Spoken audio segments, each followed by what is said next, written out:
Hello and welcome to another Ourdadsstamps video. Before I start today's video, I'd just like to say a couple of things about my online shops. As many of you know, I have a shop at eBay and at Delcamp in which I sell my excess items, and this helps me keep a continual turnover of things that I can use for these videos.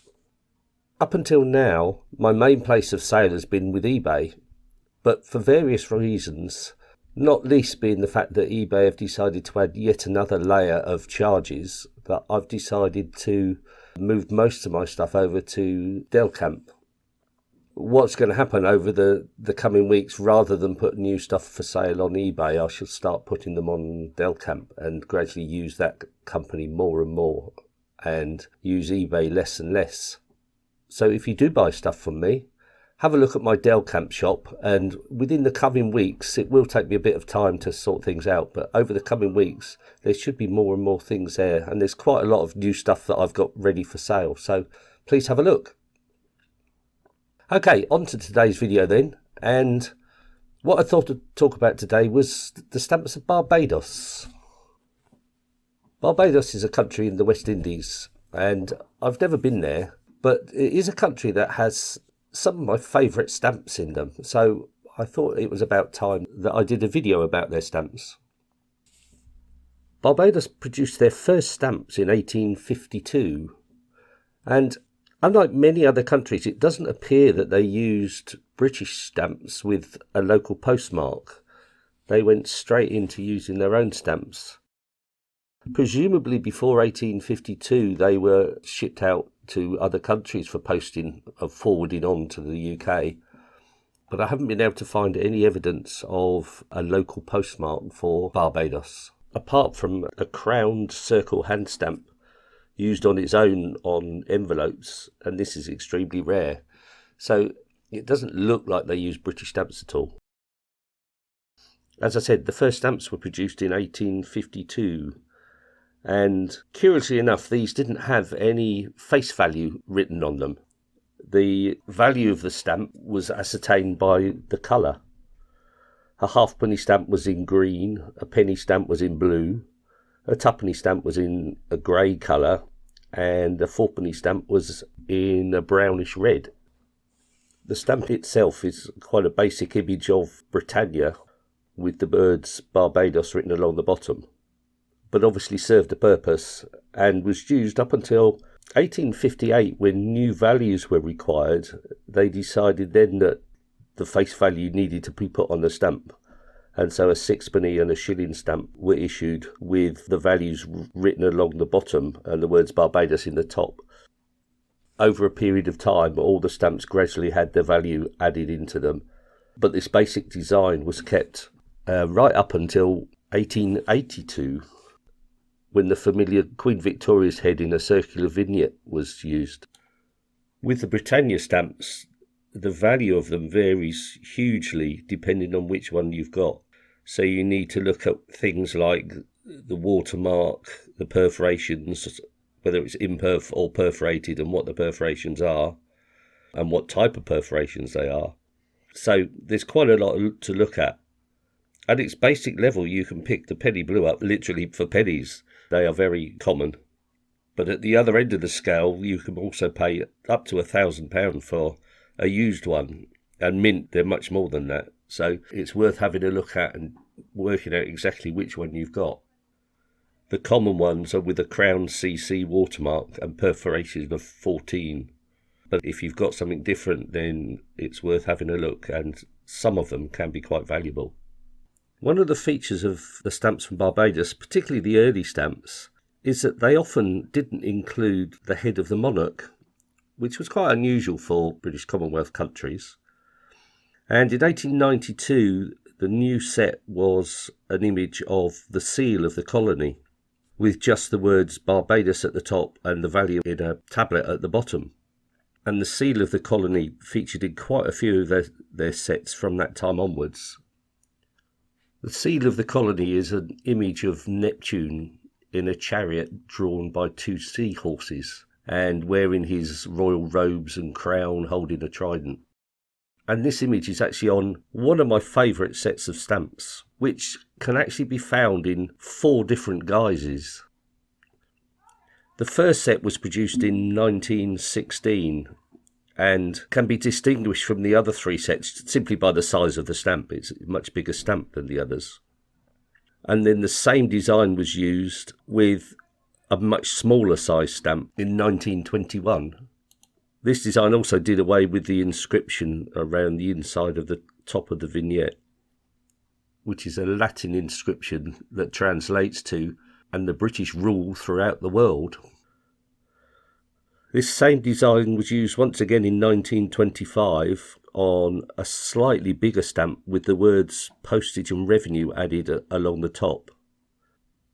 And then finally in 1938, the 4th set using exactly the same design was printed again, but this time without the words postage and revenue along the top. You can see there are 4 very similar looking stamps, but which can easily be told apart. And depending on which ones you've got, certainly affects the value of the stamp. The earlier set is, as you would expect, much more valuable than the later set, but there are some differences, so it's certainly worth having a look. And as I said, this is one of my favourite stamps, and I do like the whole lot, so it would be nice to have a full set of all 4 varieties, but that's something I've never achieved yet. The 4th set is probably the easiest one to collect. There are a total of 16 stamps running from a halfpenny green up to a 5-shilling indigo, and mint is catalogued at £50, used at £23. But within those 16 stamps there are lots of variations and lots of varieties, including colour shades, that make it not only a very attractive set but also an interesting set to collect. So certainly one to look out for. Another really nice set which was produced around about this time in 1920 was the Victory set to celebrate the victory after World War I. This set goes from a farthing up to 3 shillings and shows 2 different images of the winged victory. I think this is a really attractive set and is not hugely expensive. It's a few £100 to collect the whole set, but in my view, well worth the investment and well worth looking at. The first pictorial set with a monarch's image on them didn't appear until 1950, when the Barbados produced a set with King George VI's image in the top corner of each stamp. This was the first set of stamps in the new decimal currency that the island used, and ran from 1 cent up to $2.40. I would say it's not one of the best of the King George VI pictorial sets, but it's certainly collectible and not extremely expensive, with a catalogue value of £65 mint, £75 used, so definitely worth getting hold of. And most of that value comes from the high $2.40 black. So minus that stamp, it's very easy to get hold of these. And in 1953, when Queen Elizabeth came to the throne, they produced a similar set with similar values, again ranging from 1 cent up to $2.40. And once again, these are very easy to get hold of and make a nice addition. One of the nicer sets around this time was produced in 1965 and shows the marine life of the area. Now, these are quite basic, but I think that's the reason I quite like them, is it's a simple image of various forms of marine life on a plain background with the Queen's head in the corner. And these run from 1 cent to $2.50. Again, very cheap to get hold of. Catalogue value of £20 mint and $12.50 used. So very easy to get hold of, but well worth it, I think, and a very nice set. As with a lot of Queen Elizabeth sets produced around about this time, there are 2 variations of watermark. One with an upright watermark and one with a sideways watermark. The sideways watermark one has a higher catalogue value, but even so it's still not out of reach by any means and can be picked up quite easily. The watermarks on these are a bit more difficult to find, which makes it a lot of effort for not a lot of difference in price, to be honest. But if you want to get the complete set of Barbados stamps, then you need to look out for both types of watermark. In 1966, Barbados gained independence and produced a set of stamps to commemorate this. And interestingly, on this set of stamps is an image of Sir Garfield Sobers, the cricketer. And as you would expect, cricket has featured a lot in stamps from Barbados over the years. But it's interesting that they decided to put it on their first set of independence stamps. And it's actually, cricket has actually featured on quite a few of their independence anniversary sets. So it shows how important the game is to the Barbadians. And of course, they have produced many great cricketers over the years, such as Everton Weekes, Frank Worrell, and people I remember watching like Gary Sobers, Gordon Greenwich, Malcolm Marshall, as well as in more modern times, Craig Brathwaite. So it's understandable really why there are many, many stamps depicting cricketers in Barbados. Another thing that features quite frequently in the stamps of Barbados is the flora and fauna. I particularly like the 1979 set of birds from the island. This ranges from 1 cent up to $10. Readily available, not too expensive, but the images of the birds are quite outstanding in my view, and on a fairly plain background they really stand out, and certainly one that I like. I've often thought of thematic collections, and birds would certainly be one of the thematics that I would collect if I was to choose that route. And this would probably be one of the first sets that I would try and go for. They are really nice.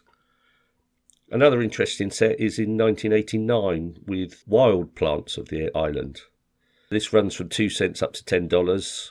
Very cheap to get hold of, and once again is a fairly basic design. It's an image of the plants on a plain background, and I think it's the plain background that really makes all these stamps stand out, and it is something that certainly attracts my attention anyway. Ships and boats naturally feature a lot in Barbados stamps as well, and there's a nice set in 1994 running from 5 cents up to $10. Again, very cheap to get hold of. And I've said this several times, but I like collecting whole sets rather than a few odd stamps. So anything that has 10 to 20 stamps, all of similar designs, certainly attract my attention. And this is one of those examples. When I was looking through all the stamps of Barbados for this video, I came across a set that were produced in 2016, which I thought was absolutely brilliant. And it would be so nice if other countries would do the same thing. It's a set of 20 stamps of the Centenarians of Barbados. So these are ordinary citizens who've lived past the age of 100, and they were featured on a stamp. Now, I think that's a brilliant idea. I just imagine myself looking at a stamp with my grandfather on it, or even my father on it, if they'd reached the age of over 100. I think that's a fantastic idea. And you would buy loads of stamps if it had something in your family on them. So it was a good idea, I suspect, raising money, but also a really nice idea to have a set of stamps with other people's faces on them. So well done, Barbados. I think that was brilliant. So there we have just a quick look at the stamps of Barbados. When I do these country videos, I generally just pick out a few of the sets that I like the look of and talk about them. It's impossible to highlight every single stamp. And I appreciate that my choices of nice stamps are not necessarily everybody's choices of nice stamps. But I hope you like to look at nice stamps anyway, and I hope you enjoy the videos. And thank you for watching, and see you again in a few weeks' time. Thank you for listening to the podcast. I hope you found it interesting and enjoyable. Don't forget you can visit my online stores at eBay and Delcamp under the name of Ourdadsstamps, where I have over 2,000 items for sale. Please join us again in 2 weeks' time for another edition of Ourdadsstamps podcast.